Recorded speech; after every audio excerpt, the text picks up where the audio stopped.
Era uma tarde ensolarada e tranquila quando um cachorro cruzava uma ponte.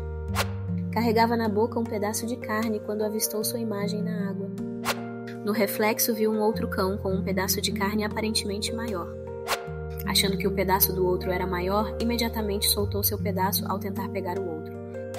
Lançou-se ferozmente sobre a imagem, mas não encontrou nada além da água. Seu pedaço, levado pela correnteza, estava perdido, assim como o refletido.